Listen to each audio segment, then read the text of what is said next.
Big up Blood Clot RA. Big up Blood Clot RA. Resident Advisor dropped an opinion piece, a feature piece that I want to talk about. This is an opinion piece, so it's called as follows. Club culture missed a moment for change, but it's not too late. Club culture missed a moment for change, but it's not too late. 5 years on from lockdown, dance music is stuttering on its quest for self-improvement. The mood out there is flat. Renewing our optimism requires radical shift in thinking, argues Ed Gillette. So let's read this, courtesy of RA, and then off the back of this, we'll also check out the responses from people vis-a-vis the RA Instagram page, because RA, you know, I think incorrectly removed the comments from the website, which I think were a huge part of the website. For me, that was how I discovered dance music, basically through RA, and that's how I discovered a community. That's how I also discovered different clubs. I got recommended different artists through the comment section, especially through the DJ poll. I feel like the DJ poll got a lot of criticism, but the best part about the DJ poll wasn't what RA voted as the number one. The best part was seeing the recommendations of other DJs from other commenters and users in the comments. That was the best part of it. You'd find like local heroes that you'd never heard of. This is also pre like Boiler Room, I think, and Whore, but it was so sick. And when they took it away, it kind of took away a bit of the vibe of the website, and it's kind of gone down since. I feel like maybe it's had a bit of a resurgence because recently they've been hiring a lot more people, which is always a sign that they're doing pretty well. But it's lost a lot of its sparkle because there's lack of discussion in the comments. But the comments have also been replaced by Instagram comments, kinda, because they post the articles or the subject matter kinda on Instagram, and then people can kind of leave their comments underneath that. So it kind of works the same way. So we'll go to the comments and see what people are saying. But let's read the article here. Dance music has always been, at its heart, a utopian art form. From Joe Smooth's Search for the Promised Land in 1987 to Letters to a Future Palestine compilation, where it is repeatedly drawn back to the dance floor by a fleeting glimpse it offers into some other world, better world. 5 years ago, that optimism was put in indefinite hold when the World Health Organization officially declared COVID-19 a pandemic. The ensuing half-decade of economic, political, cultural upheaval has left club culture's ideals more frayed than ever. One thing I could give myself a bit of a pat on the back for, I remember that I accurately predicted that it would last 5 years. Accurately. I think my wake-up call was when the clubs still closed down. I'm not going to lie. Because I was thinking to myself, hold on, if this is a virus that's airborne and shit, there's no way clubs are going to open anytime soon.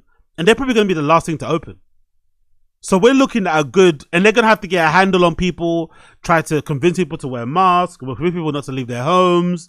It's going to take a while for this stuff to work out.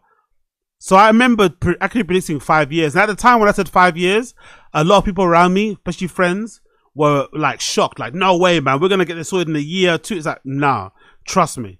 Trust me. Especially once they figure out that they can make money from this lockdown. You know, certain people with, you know, in power are going to exert their influence, and we're going to be locked down for a bit longer. And, you know, it was a horrible time. Horrible time. I think it was so bad that I don't have any real, like, strong memories of COVID. I'm not going to lie. There's a lot of things that I see online about the COVID era that I've permanently deleted from my head. I've kind of like fragmented. I've put it in a recycle bin and emptied because it was so distressing and so heartbreaking. And I'm not like an overly emotional guy like that. I tend to kind of bury my feelings deep down like a real man. But I can definitely say that period of COVID, especially the lockdown, like, man was depressed. Whatever depression is, I definitely had it during that time. Especially because I was, before COVID happened, like most people, I was always out, never not moving. And that was the first time I ever had like a pause, a break, you know, to kind of like take stock of what was going on, but by force. I didn't know what to do with myself. So I can only imagine what it must have been like for people that own clubs, people that, you know, own festivals, who are involved in anything to do with gathering of people. That must have been a super mindfuck to kind of have to navigate that shit. Some people didn't navigate it and they kind of went by the wayside, or their businesses went kaput. I can only think of what happened to people who moved to different countries to pursue their dream of a career in dance music or nightlife, essentially. And then it all got put on hold. Wild times. Continue. In truth, few of us have been afforded a chance to properly move on from the pandemic. The last 5 years have seen one of the greatest transfers of resources from the working class to the hyper-wealthy since the invention of capitalism, deepening economic equality and social division. While the top tiers of the dance music industry have largely benefited from the post-lockdown boom in demand, the rest of the community has tried to face down these unprecedented challenges by clinging to systems built for a pre-pandemic world. Last month, an exasperated Instagram post from Manchester promoters Not Bad for a Girl explained that even when they sell out a venue, they barely break even. Wow, is that true? Okay, let's press that. To be fair, that makes sense. From the time that I used to promote nights out, and I don't know how it works out now, but when I used to do my own raves and my own parties, when you do them at a club, you can maybe decide to do it because I personally prefer free entry. Not sure why. Maybe it's because it's a bit safer. I don't know, but I always prefer the idea of being able to have a club night that's free entry, but then you have a door picker, so everyone can come in, but we have someone that can kind of filter through some of this, some of the mongoloids, let's say, for lack of a better term. But I do know in clubs you have two models. Either you could take money at the door or you could take money at the bar. I think some clubs even have both.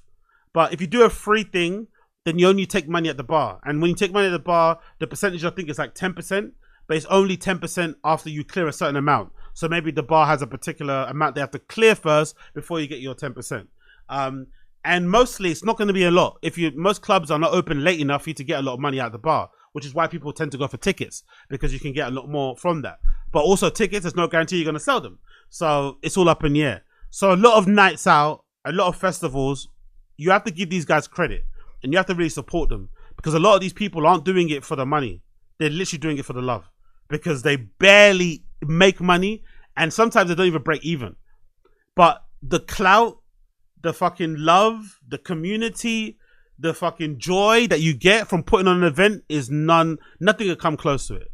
It's stressful. You have to book people. You have to sort out fucking timelines, lineups and sets and stuff, set times. You have to, the flyer stuff, maybe book the venue, security, bar, blah, blah, blah, blah, blah, blah. But once it's on and it's cracking, that feeling of seeing everybody gathering in a space that you kind of organize and put together is fucking phenomenal. That feeling that you get of seeing, like, especially when I used to do parties, I used to always kind of like, book a lot of like up and coming artists and stuff. Seeing people and giving people their first opportunity to DJ ever, and then you see them go on and become professionals, you see them go on and tour, you see them go on and do other things. It's fucking great. That feeling is so fucking amazing. Just even the feeling of giving your friends money. Like, if you work in the creative field, personally for me, I've always said that if you have friends that work in the creative field, you should always pay them. Like, if you got a friend that's an artist, if you got a friend that's a sculptor, if you got a friend that's a fucking carpenter, if you got a friend that's a painter, if you got a friend that's a model, whatever they do, you should pay them for their work. Don't pay them in drinks. Don't pay them in dinner. Nah, fuck that. Give them money, like actual money, cash. Here, thank you. I appreciate you. Maybe you can get away with not giving them their full rate, but of money is important. Like cash. Here's £100. Thank you for helping me. So it's always great to give your friends like 50 quid, 100 quid for a set, and know how much it means to them. And even that bit of money, giving it to them, it kind of makes you feel like a professional, right? Big up fucking Seth Godin, right? Big up Seth Godin. I've got a new book from him actually that I need to read, actually, called The Practice. But I think Seth Godin and a few other people have always said that the point that you can call yourself a professional is when someone pays you. So even if you're a photographer, someone pays you for wedding pictures and they give you £30, it doesn't matter. As soon as someone pays you for something, pays for your time or for your expertise, you are a professional. So that feeling is fucking incredible. But don't be confused. No one's getting into it for the money. The money's not really there. Unless you really scale and you start going, it's not really about money. It's about the vibes. It's about the legacy. It's about the fame. It's about the clout. It's about the community, whatever else. But it's not about the money, for sure, because from what I used to do back in the day, that money is non-existent, mate. If anything, you're spending more by putting it on. Anyway, let's see the post. This is from January. Oh, big up Not Bad for a Girl. I didn't see this, actually. This is from Not Bad for a Girl. Lots of thoughts over in the HQ this week. What are other struggles do grassroots promoters face? So this is this group called Not Bad for a Girl put together this slideshow on their Instagram. How to run a grassroots event in 2025.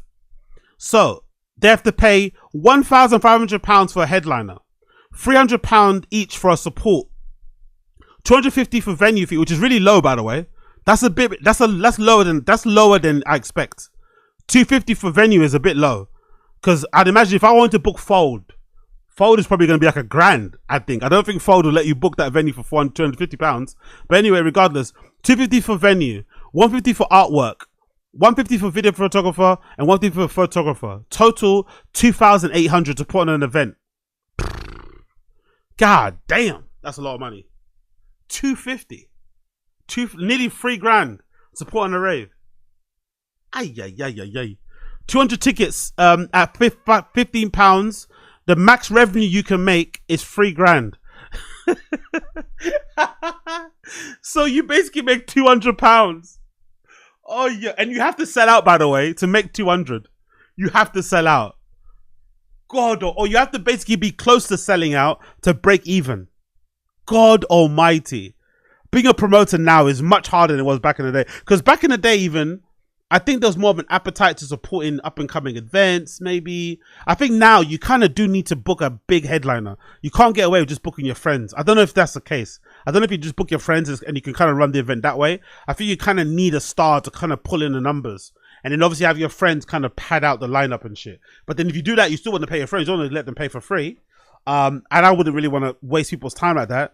And I also think if you pay somebody, you can kind of demand more of their time. You can kind of be like, yeah, you have to get here for sound check at this time. Because you're paying them, they'll be there, you know? But if you're not paying somebody, demanding they come to sound check is a little bit cheeky, you know? Demanding they play for another hour is also a little bit cheeky. But if you pay them, you can kind of negotiate that a little bit more. But damn, big up Not Bad for a Girl. This is a really good resource. How can the best case sellout scenario leave grassroots promoters with just £200 to pay themselves and invest in grassroots events next event? Exactly. It's fucking crazy. You can't do it. Next slide. Is there a next slide here? Yeah, next slide. How can we be calling for more grassroots events when first-time promoters have to fork out a massive $2,800 non-refundable investment just to put their foot in the door? Where does this leave working class promoters and students? Ha! That's your first mistake, Not Bad for a Girl. There is no such thing as working class promoters nowadays. I think most, especially some of the ones in London, most of the people that are really popping are the ones that have, like, you know, they have some good money behind them. Whether the person has a good salary, whether or not they come from money, that's really the way to go. But I also think that's really sick. I'd do that. If I came from money, the first thing I would do is put on these events just for the fun of it. Like, that's what I'd waste my money on, like running an event every fucking month, as opposed to just splashing it out and going to random places. Because you could basically put $5,000 aside and put on the fucking sick rave every month and book your favorite artist. I would do that in a heartbeat. Bro. That'd be fucking so fun to do, just for the fucking fun of it. But doing it as a working class promoter is rough, because then what? You're splitting that cost, $2,800, between what? I don't know what the group is on Not Bad for a Girl. But let's imagine the group of Not Bad for a Girl is like, let's imagine it's 5 people. 5 people, you know, divided 2,800, that's £560 you're having to get from 5 people.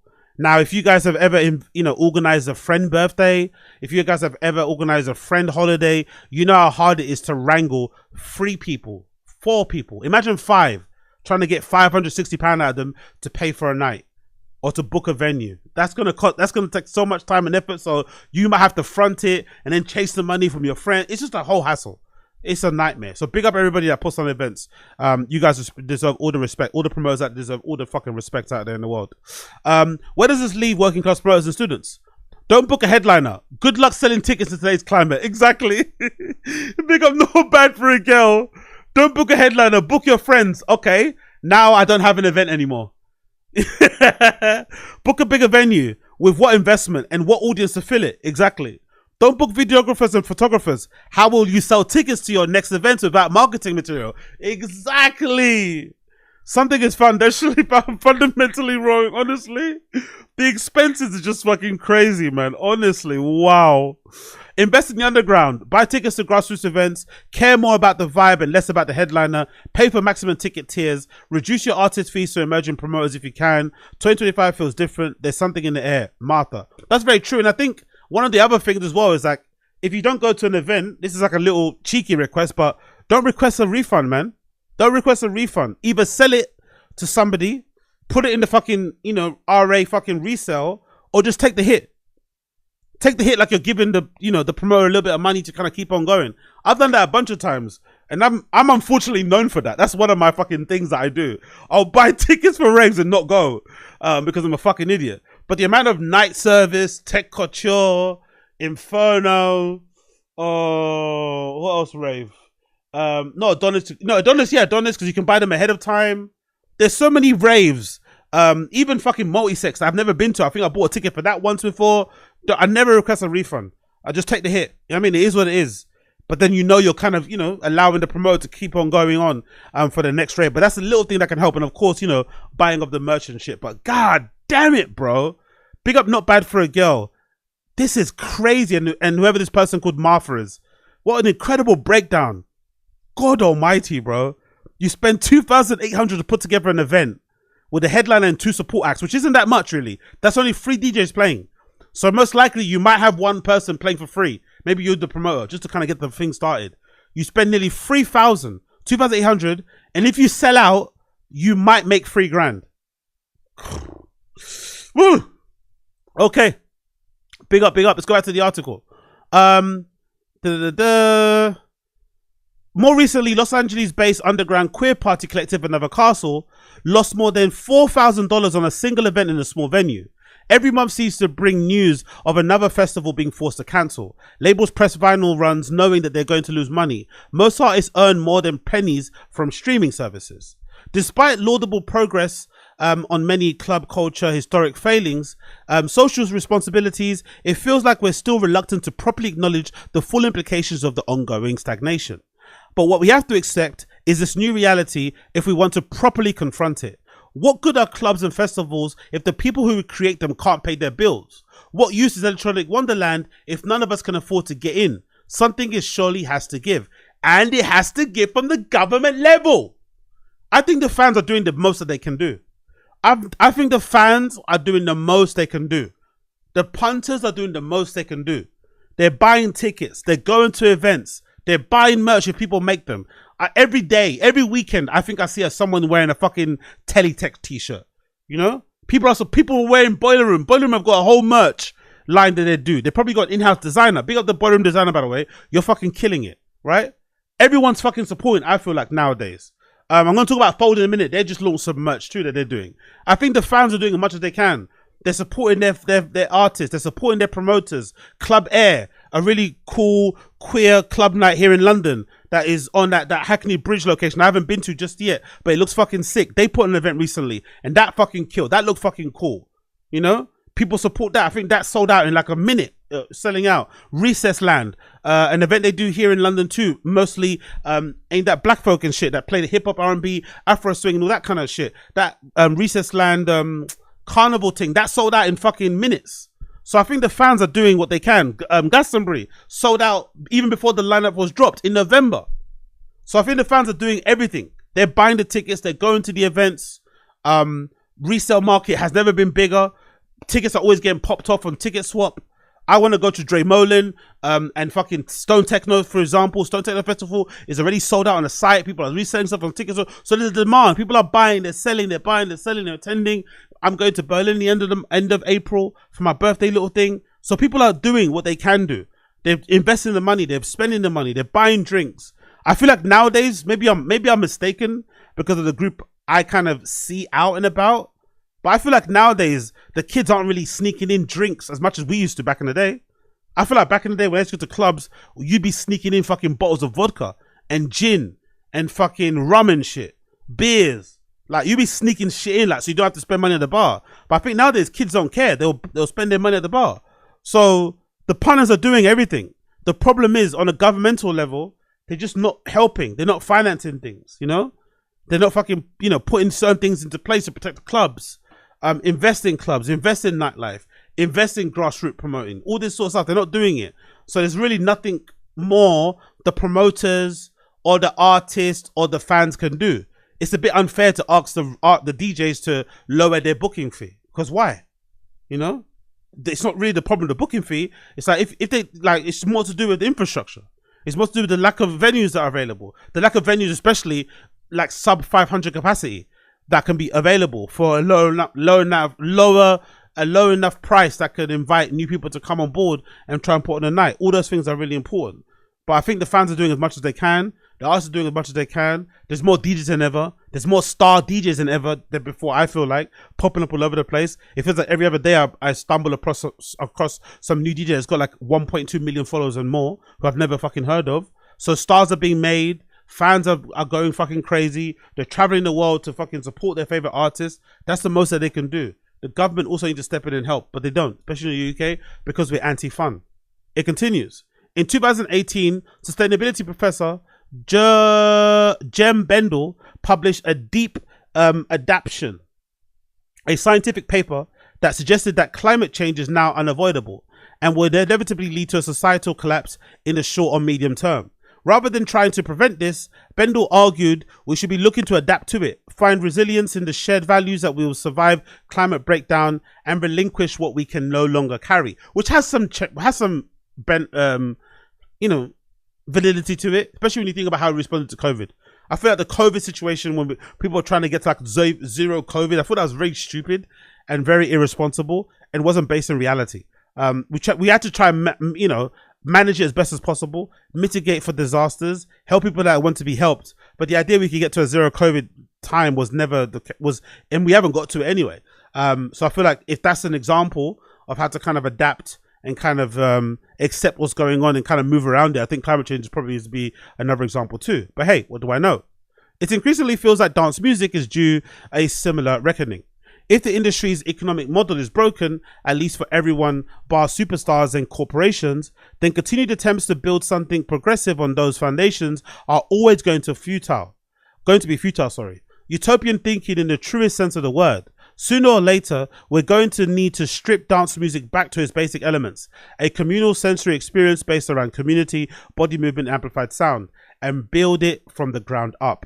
This means accepting and mourning the loss of opportunities and experiencing we value careers, physical spaces, and avenues for creative expression, whether they currently exist but can't be sustained or won't come to pass. If you're a venue scraping by at the subsistence level, or a DJ relying on 7 short-haul flights a week to maintain your European tour schedule, the thought of giving up these things you've worked hard for will undoubtedly be painful.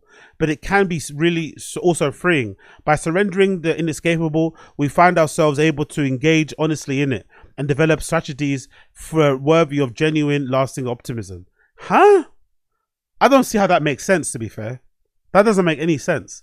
You want people to give up their careers, to limit them or to scale back the amount of touring that they do to do what? Is that to like limit climate change or something? Like, come on, bro. DJs scaling back their traveling won't do anything. Won't make the impact will be like marginal in terms of fucking CO2 and shit. Like, let's be real. What actually needs to happen again is, especially in England, there needs to be way more fairness when it comes to licensing. It needs to be less weighted on residents and more so to reach some sort of like, compromise that can kind of appease both parties because they both live in the same places, right? I still think gentrification by a large part is mostly kind of geared towards the residents, and it's a bit unfair, especially when residents come in after the clubs have opened. The clubs open, they do well, they support the local environment, community, they make that place popping. Suddenly investors, real estate, whatever, developers come in, they want to build, and the people that live there eventually want the clubs to close because it's getting too noisy, but then you only move there because it's popping, and it's only popping because of the clubs. So if that's unfair, it should always be favored to the clubs. But I'm also realistic and know that you can't just favor one thing or the other, so there has to be a compromise, be in the middle. Yeah, cool. Then there also needs to be more venues open that are between 500 to 200 or whatever capacity. We have too many venues that are like 1,000 plus, too many of those type of venues, and not enough of those small grassroots venues where communities can kind of flourish and build from. They don't fucking exist. So that needs to also exist. Maybe some sort of tax break when it comes to people being self-employed and, register themselves as artists or DJs. That would also be beneficial. Maybe to keep some of the talent here so they don't all move to places like Portugal and Dubai and shit because they'll have to pay a lot more taxes and shit, whatever else it may be. The EU thing is also a bit of an issue, but we're probably never going to be back in the EU anytime soon. All those type of things are really important to kind of helping the scene flourish. But I don't see how DJs scaling back their touring schedule is going to help, in my personal opinion. But I could be wrong. Being overly didactic about specific solutions isn't likely to be helpful. But then neither is aimless pessimism. Most importantly, Dance music requires a fundamental change in the mindset, one that applies equally to audiences, artists, promoters, venues and labels, journalists and everyone else invested in the survival. We each need to accept that things cannot go as they are and that collective action and whatever it looks like is urgently needed. But how does that look though? What do we do collectively right now to solve that?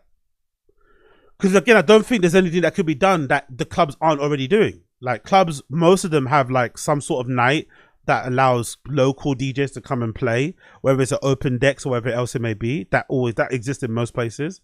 Most people that can't play in clubs are figuring it shit out and playing in forest raves, doing stuff in illegal places, you know, hiring random places, co-opting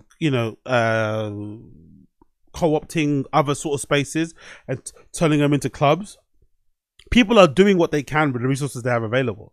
I don't think there's anything else that can be done from the scene things. I think it's more so governmental, personally. In many places, this shift in thinking is already underway. The last decade has seen it, positive steps taken in the dance music political potential and its ability to break down social barriers. But we need to take those conversations further, beyond the booth and dance or into the boardroom. Okay, cool. That I like. Or maybe to the House of Commons and shit. Right? Maybe these conversations that usually get relegated to like the green room when everyone's super high and think they can solve all the world's issues, or after parties or smoking areas, needs to be taken into spaces where change can actually be actioned. That I agree. As clubbers, we have the ability to influence the economy of it, but then that's why we have that nightlife task force, right? Before we had that fucking useless woman, Michelle Lamy, who did nothing but fucking steal a living. Big up her for being a city girl, but fuck her for stealing a living and not doing anything. But now we have the nightlife task force that maybe can help. Maybe. You'd hope so. As clubbers, we have the ability to influence the economy of club culture by being more intentional and disciplined about where we're spending our time and money. The cost of living crisis has exacerbated pre-existing trends in the audience demand, with cash-conscious ravers drifting away from regular Saturday nights in their local club towards specific blowouts and destination venues or festivals. Saving up for a massive lineup might offer more bang for your buck, but also hollers out a dance music self-reliant middle tier, enriches these most commercial operators. As those underground operators struggle to stay afloat or go bankrupt, bigger competitors swoop in and seize more of the market, creating a self-perpetuating cycle. To be fair to this though, there is also a lack of creativity and lack of options when it comes to that middle market, lower market. It doesn't really exist. And obviously the reason why is because of this amazing fucking breakdown from Not Bad for a Girl UK. A lot of people like myself, I should be getting involved and putting in more events like I did in the past, but I don't do it because I don't want to blow 2,800 and then only make 200. And have to risk basically blowing all my money on a rave that might not do well. Because the issue isn't the money, the issue is the lack of opportunity after. Because if you don't do well, like if you only sell 10 tickets, you're not getting that venue again. That club isn't going to trust you to put on another party. That's how it works. It's not personal, it's business. So you run the risk of like putting on an event, you know you're not going to make money, but then if you also don't make money, you know you want to have a chance of putting a rave there again, which is a brutal pill to take. So I understand why people are a bit hesitant, you know? I get it. Because there's not really much incentive behind all this shit. But I could be wrong. Let's go back. We rightly mourn. So basically more people like myself need to go back and do the type of events from 500 capacity down below, essentially. Will it happen? I don't know. We rightly mourn the continued decline of independent venues without necessarily connecting this back to our own actions. Challenging ourselves to rethink our priorities as consumers is hard, particularly when we're all feeling the financial pinch, but it's clear that the only alternative to only alternative poses too great of a risk. The dance music industry could benefit from probing itself with the same level of rigor in summer 2022, when East London's Dalston Superstore announced an unionization agreement with its staff, the first queer venue in the capital to do so. Organised labour and this hospitality industry have something of a rocky relationship, particularly in the US, with one queer venue in Chicago voted to unionize in the spring of 2023. It triggered a chain of events that contributed to its closure 6 months later. I'm not sure if unionization is going to work for the clubs. I don't know. Again, like we need more clubs to be open. We need more clubs to be open later. We need a relaxing of the licensing laws. We need less favor being weighted toward property developers and shit. You know, cost of living needs to go down. You know, maybe some tax exemptions for people that do music and shit. Those are things that should be kind of get pushed. Unionization, I don't know what that does. I don't know. The fair treatment of the workers feels like an obvious test of dance music's supposedly egalitarian principles. How many DJs currently ask for guarantees that staff serving drinks during their set are being paid properly? How many? What? The club scene is crumbling and you're worried about this. Like, in this country, most people are on a minimum wage that work bar staff jobs, right? Or on a 0-hour contract. But surely, I don't think we have an issue with staff at these clubs. I could be wrong. I don't run a club. I don't have a club. Maybe there's an issue with finding good staff, but I don't think there's an issue with finding staff. I don't think that's the main issue. The main issue is probably the lack of clubs that are available, the lack of options. Even if you're a promoter, you're kind of forced to only choose between like what 5 clubs here in London. You know, unless you want to find your own space, you can kind of kit out, which is also going to be more money. But if you want to find a ready-made place, you can kind of plug and play. You're only looking at like 5 to 10 places, maybe 5 max. And they're all booked up, probably a year in advance. Let's say Fold and Colour Factory for being an example. They're probably Venue MOT, Corsica Studios. They're probably booked up, you know, 2 years, a year in advance. So like, I think we need to worry about that more than the staff. If they're making a fair wage, it's like, what? Anyway, let's continue. How many DJs ask for guarantees of staff serving and drinks for the day? How many of us buy our tickets with that in mind? What wider changes might become possible if we started doing so?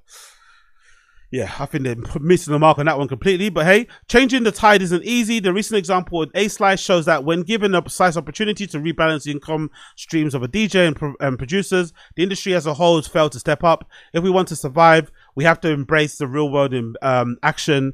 Online posturing and half measures simply won't cut anymore. But that's the thing.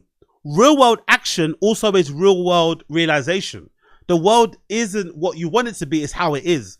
I could have told you from the beginning A-Slice wasn't going to work out, because that required what? Voluntarily DJs put in their track list, and then from there they give away a certain percentage of money. That, come on, no one's going to do that. The only way that would work is if it was implemented from like the music side of things, like the music industry side of things, the DSP side of things. If that was something that kind of you had to just you opt into automatically because you had a DJ account. But having to ask DJs to go on another platform to feed the money back to the scene, that was never going to work. That was never going to work. It would only work if A-Side was integrated into like a Spotify, into Apple Music. That would have made more sense, because people only look after themselves. Makes sense. We already saw a little bit of that selfishness and whatever else it may be when it came to, I don't even say it was selfishness, it's just people want to look after themselves, and that's not really a bad thing. When the Playgraves happened, right? When DJs that were supposedly some of the highest paid ones, like the fucking Blondishes of this world and stuff, that was still playing through the pandemic because they thought they were essential workers and stuff, and they were still playing in like third world countries because those places were a little bit more lax with their restrictions. So you saw a lot of the like self-centeredness, the selfishness that came from them, because you'd imagine people like that could afford to maybe take a break, but they didn't, and they, you know, they went where the money was available to them, which is a whole nother story. But with that being the case, I think it's shown that, you know, if there's a bag available and it requires them making what we deem to be a bad choice, they'll take it because there's a bag available. So to expect DJs to kind of sign up voluntarily to A-Slice and, you know, have a long-term future, as noble as it is, and as much as I love DVS, you know, that shit was never going to last long-term. It's a shame, but, you know, it was never going to last. Plenty of individuals, groups, and communities are already using the club as a mechanism for social change. From rave reparations, you know, fuck off. Black Ops in the sound system, but there's space for many of us to be doing more. If you're a fan of grime or drill, this might mean what? Shooting somebody, killing somebody in a club, bringing a fucking shank to a club. That's how you should do something. If you're a fan of grime and drill, bring a kitchen knife to the club. Wave in the air like you just don't care. This might mean showing up outside of court next time the police try to criminalize lyrics. Perhaps you might join your local refugee support group funded by veterans from the 90s to free party scene. Whatever path each of us take, the real value of a club culture's ideals doesn't lie in how it makes us feel, even in the art they inspire, but the material changes that they help catalyze the world of romance. Oh, yeah, whatever.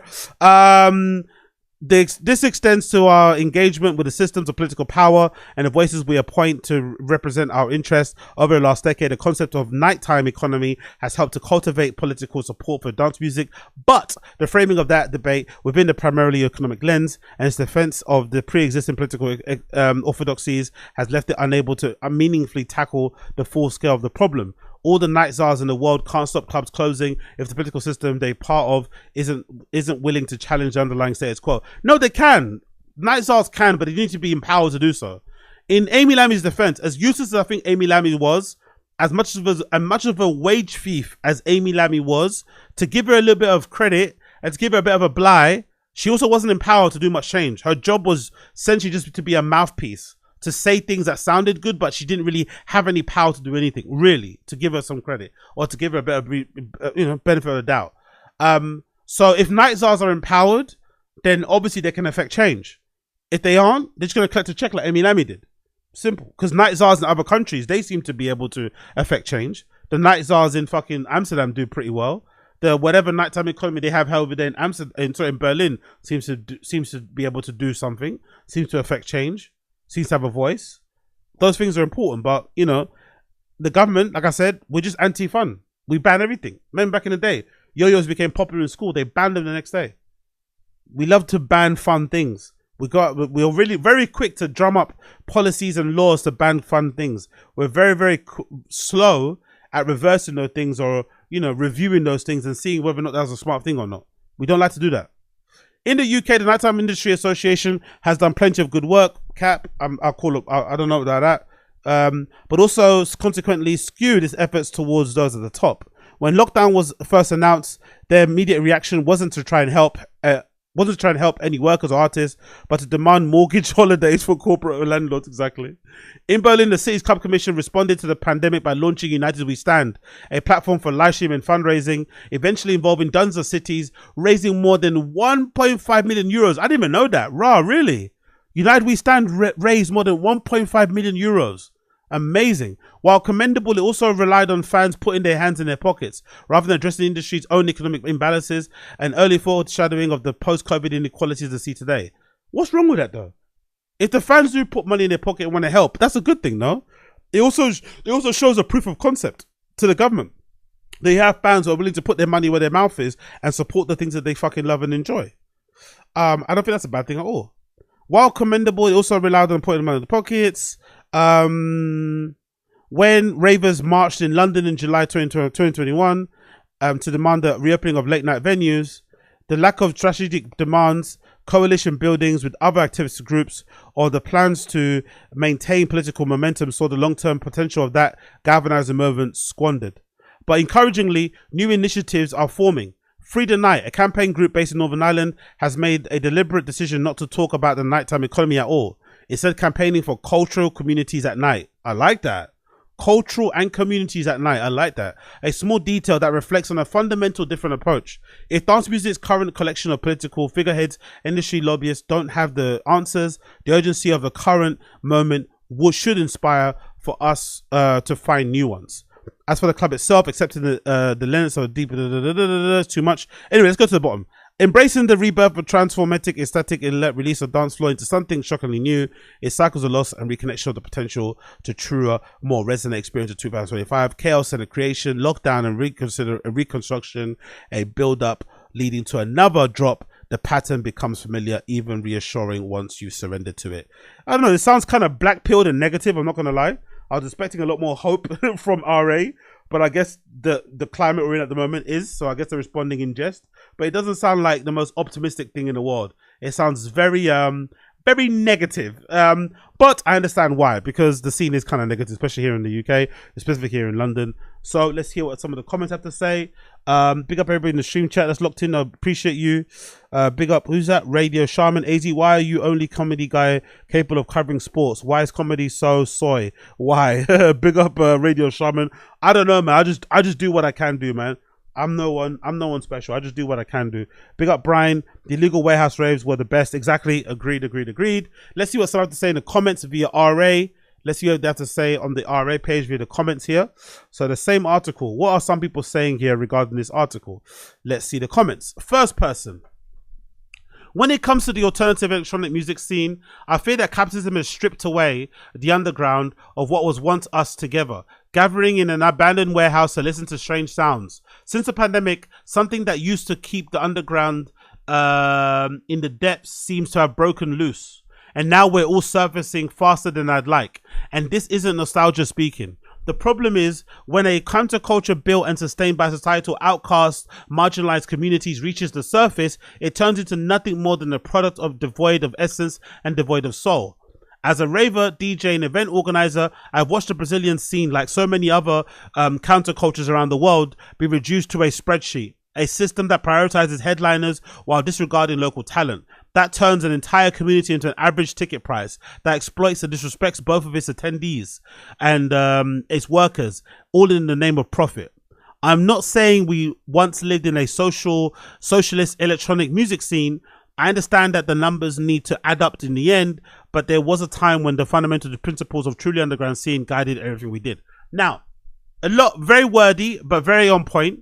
But I also think this is also a bit unfair because I think there was a point in time, like when I read old interviews, I watch for old interviews, especially people like Dixon and shit. He would always say how important, how beneficial it was for him to have a residency in clubs. You don't hear that more often. You don't even hear clubs announcing their residents. You don't even hear clubs have resident nights. Doesn't happen often in a lot of clubs. So there's a lack of time, resources, and money put into investing into a local community and local scene and allowing people to learn, allowing people to build a fan base from a club. Everyone kind of has to have, like nowadays, I feel like to have a residency at a nightclub, you kind of have to have your own pre-built fan base. You kind of have to be a bit of a thing yourself.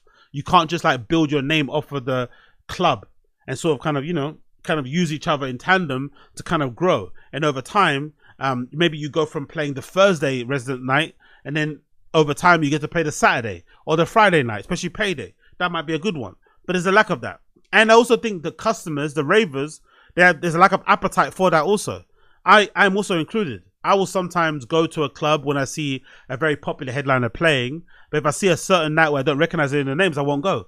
But that also isn't good because maybe the night I don't recognize all the names, maybe that's a night where, you know, the residents are playing or the people that are underground or coming up are playing. And if you don't give those people a chance, if you don't, you know, go to those events or you don't support those type of events, then that means you're going to get way more headliner type events filled with the same old people, which is very uninspired and isn't good for the scene. And the people that need the support don't get it. And then what ends up happening? You end up having a weird scene where everyone's trying to like posture and get famous on social media and get the numbers so that they can justify, so that they can kind of, you know, be in a position where they can demand a spot in a certain club or in a certain festival lineup and shit. It's kind of weird all over the place. So I feel like the blame can be spread across the board. But one thing I do like about the scene now is this new push of these promoters who are kind of, you know, pushing a lot of like LGBTQ queer ideals and representing those type of people. And for the most part, those type of events don't really have a glitzy, world shocking, whatever lineup. It's mostly full of friends, people they're supporting, who want to become artists, and they're sort of like, you know, they're sort of helping nurture their career through those events. Like look at Howl, for instance. A lot of people that play there are like friends and family who have kind of been known to by the organizers and the promoters who are then trying to, you know, help them through to navigate the industry. I think that's pretty cool. Another comment. What if big artists and big brands made a conscious effort to play for massive reduced fees to support the grassroots independent ecosystem instead of only playing for mega bucks in big venues? I don't think that's going to work too. I think that's dumb. I think that doesn't make any sense. Like, it's almost like telling Apple to sell their computers for cheaper. Why would they if they can sell them for more and people still buy them? Doesn't make any sense. People, you know, I don't blame DJs for asking for a lot of money. You ask for what you can get. If people are willing to pay for it, they're willing to pay for it. The problem for me is there's a lack of clubs or nightlife or scenes in general, even lineups, where they have a headliner that's supported by a lot of up and coming people or like residents. It's always a headliner with another headliner with another headliner and then one random person. But it's never like just, I think that's a better balance. Because then you get somebody in, you pay them the big bucks, but then you have people in who are actually up and coming supporting those people. And you never know, for the benefit of them playing on the same lineup, maybe an agent or a booker is there, they see the other people and then people blow up. Like that DJ High story, for instance, that DJ High story where she's playing at fucking, where's that place called again? Ridley Road Market Bar. Big up Ridley Road Market Bar. I used to play there for a bit, but then I stopped because they stopped replying to my emails. Big up Ridley Road Market Bar. But DJ High's story of playing Ridley Road Market Bar and going from that to being a world touring DJ, that doesn't exist anymore. It's not a common thing, and it should be more common. There should be way more stories like DJ High where somebody played in a small bar, had a residence, basically a regular night that they played, or plays a resident there every fucking weekend, and over time somebody recognized them, and then from there they got signed to agency, and then boom, suddenly now they're a big DJ. It doesn't happen because clubs can't quote afford to play someone like that. They'd rather have somebody play every weekend, or rather have a different headline play every weekend, as opposed to supporting somebody local, which I think is dumb because I think some clubs don't matter. Like a Ridley Road Market Bar, like people aren't going there for headlines. They're going there because it's a vibe. It might be in their local area. It's a good ambiance. They serve good drinks, especially some of the fucking slushy things that they do in there. Muy delicioso. So you can afford to just book residents, book fellow people in the community, and then kind of, you know, let people kind of get to know them every week. That could be the best way. But what do I know? It would be amazing to see RA support the need for grassroots levies on stadiums and arena shows. It would raise tens of millions for small independent promoters. Time for us to all start shouting loudly for this before it's too late. I'm not sure about that one, but hey. This is why RA is pleased to announce that they are selling algorithm bumps. Wonderful work, guys. Yeah, complaining about the scene and then selling algorithm bumps is a bit wild, isn't it? But hey, it's a scene, it's the industry that we're in, isn't it? You gotta get it how you gotta get it. Another person, I also think it's time to stop calling club culture but dance floor experience or dance floor culture experience. We're all still hanging on to an old world, and once meant something magical, but not anymore. Times have changed and people want authentic dance floor. It's not, that's not an old word. I think it was the same thing. Before the pandemic, I wanted the fucking authentic experience. After the pandemic, what's this guy talking about? Times have changed. People want authentic dance floor experiences in today's electronic music culture. And that can only be experienced when the curators, promoters, or venue owners, not by using the word club, LOL, are committed to delivering that experience. This is something I'm personally ready to adapt as a raver as well as a curator promoter. I don't agree, but I see where he's going. But I don't fully agree. I think people's appetite for authentic experiences is still there, which is why some of the places that do a little bit more, and like I mentioned, Club Air, they sell out. They do a little bit more, they add a bit more for the experience, give you more bang for your buck, and people respond in tandem. So I think he's wrong here, but I could be wrong. Another person, TBH. Not sure RA has really led the charge here to be a thought leader after 5 years of the industry getting absolutely picked apart and sold off for parts, while independent artists lost even their chance to get a break from some publications at RA dropping their editorial. But go off. Yeah, true, kind of true, unfortunately. It's not really, it's kind of their fault because they're the only decent platform left. You know, them, Mixmag and DJ Mag. There's not really a lot. And basically, RA is a little bit more, you know, polished than Mixmag or DJ Mag. You know, maybe just optics-wise, but there's not a lot of platforms out there. So, by default, people probably put a lot more expectation on them because they're the only worthwhile one left around. Maybe we also need people to, you know, launch their own publications. Have other things that can, you know, maybe that might be the way to go about things, to kind of spread the load, for lack of a better term. Another person here says, we must press on and make community-driven club nights in smaller venues a staple of the club scene again. This is where the art of dance music exists. Exactly. We need more of them. And there's loads of DJs with money, loads of people and labels that can open clubs and they don't. I get it's really expensive, but the people that are complaining that have the resources and the funds to affect the change don't do it. And the fans that just want to experience the fun aren't doing it. So we're in a bit of an impasse, you know what I mean? We're at a bit of an impasse. It's a Mexican standoff. No one's doing anything. Everyone's just shouting and barking, myself included, but no one's really putting their money where their mouth is, because we do need those venues. But again, I understand people don't do it, because if you do launch it, will you get a license? That's a fucking roll of a dice. Will your club get shut down? Roll of a dice. Will some fucking, you know, property developer start fucking opening up a co-working space or a fucking new building block or some shitty fucking coffee shop next to you, and then suddenly you have to close? Who knows? Roll of the dice. Another person, a bunch of abstract nonsense from a platform that pushed the COVID agenda all along, now pretending to represent the industry at its best interest. LMFAO. Ooh, RA not getting a lot of good feedback from this post. Another person says, some of us never left the community grassroots and have always been adapting. Facts.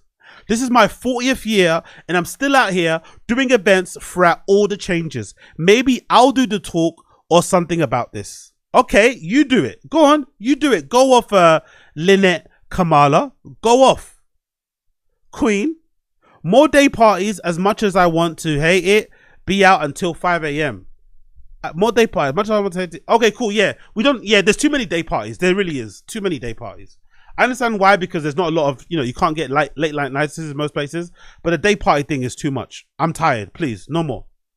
Mustafi.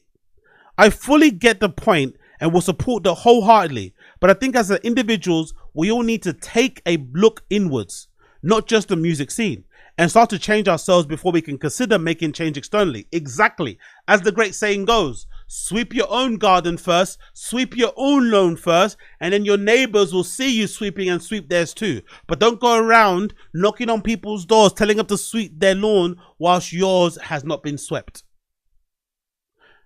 And start to change ourselves before we consider making changes externally. The world is becoming a brutal, misguided place, and all of these distractions ain't helping.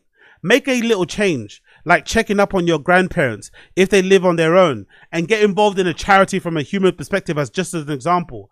If we're happier with change in ourselves, then change externally just comes more naturally. Just a thought. Hey, just a thought, Mr. Mustafi. I just want to bump, man. I just want to bump. I just want to dance and rave. I want to sweat. I want to take my top off. I want to dance crazy. I want to see my favorite DJs up and close. I want to fucking blow air kisses at them. I want to meet strangers in the smoking area, add them on Instagram, exchange that little DM after the rave and then never speak to them again. I want to fucking queue up at a club at like Berghain for 17 hours. Hope I fucking get in. I want to worry about where I'm going to go pick up, where I'm going to go eat a drink. That's what I'm worried about. What I'm not worried about is all that shit. But big up Mustafi. Another person, maybe the fact that a lot of COVID stimulus financing went to platforms like Boiler Room and RA and not actual artists had an impact. Oh, now you're spitting. That's actually true. All of that money that they got from COVID, did that get funneled into grassroots events? Or did that go to fucking, what's that thing I went to with RA? They held these like community events around the world. I wonder if that was the reason why they had the money. They held these like community workshop things. That was funny, by the way. Big up everybody I met there. I'm sure some people are still out there. I went to one in London. I forgot. It might have been like Egg. I went to like a community like powwow thing. You signed up and you went to go sit down with people from RA and you had this like conversation about the scene. And I remember I was like talking really well about Dr. Rubenstein when I was there because I was in my Dr. Rubenstein phase. People were looking at me like a weirdo. Like, I don't, whatever about Dr. They'll talk about their own little small raves they put on. It was really funny. People were being very pretentious then. It was really funny. I was like, oh shit. These guys think I'm not cool. They're actually acting as if like I'm a dork or something. Or like I'm new in this thing because I'm shouting out Dr. Rubenstein. Big up. All right. Maybe post-lockdown clubbing has felt more like a push and pull between holding onto the past and adapting to new realities. Rising costs, over-policing, commercialization have made it harder for underground spaces to thrive, but at the same time, we've also seen grassroots resilience, safer spaces, and a growing focus on sustainability. Exactly. It's actually people are responding, that's what I mean. No matter how shit it gets, no matter how negative you might get, no matter how black-pilled you may get, people still respond well. I love it. I love it now. The climate is super good, man. I feel like now. It's just the lack of clubs and options available. But I feel like the people behind it have good intentions and doing great things. But I could be wrong. But at the same time, we also have grassroots resilience. Maybe the real challenge here isn't just rebuilding what we lost, but imagining something better. Lots of food for thought here. Agreed. The answer probably won't come from a multi-million-dollar company like RA either. Hey, what the fuck is this? Time to adapt? To what? Your opinion? Come on, guys. You push that COVID agenda all the way, baby. So please cut the BS. We all know you love money. Another person. RA partnering with less big festivals and going back to the city it started would help. We're fighting for our lives out here. Good point. Good fucking point. When was the last time a DJ stayed put and played 6-hour set? A lot of wisdom here in the comments. Great to know that there are so many out there that see where the real issues are. We do what we can over here in Tokyo. We made the decision 12 years ago to make a free party specifically on a Thursday. It's a labor of love. Yeah, exactly. I want to do that actually. I might have to do that soon. What about the damage that grassroots event initiatives take when they practically forced to use RA's platform for visibility? How RA prioritizes events that use their ticketing system, or how an RA pick recited by RA employee, friend of the promoter, can turn the outcome of a city's night. What about featuring influencer DJs who capitalize on their physical image and the coolness of the underground without giving us anything back? For me, the adaptation you speak of comes from not using or reading RA ever again. Whoa! I think a lot of that stickers is a bit out of order to put all of that on RA. There are some finagle things going on there, especially with the RA picks and stuff, which you know, innit? So it's going to be friends of friends. That can be a little bit unfair. We just need more platforms. RA seems to be the only decent one. There needs to be more, you know? Unfortunately, it probably costs an arm and a leg to launch one of these type of platforms, which is why there's not a lot of viable alternative options out there. But if there was more, it would make it less important that you get featured on RA. But because RA is the only half decent one, it feels like they're the voice of the community, they're the voice of the scene, and what they say goes. And it's not really the case, you know? But hey, what do I know? What do I know? Big up RA regardless. Really good article. Recommend you go check it out. I know the comments and shit. I'll put the link to the Instagram post. You can read more of the comments yourself. And also I'll put a link to the RA article there so you can read that yourself too.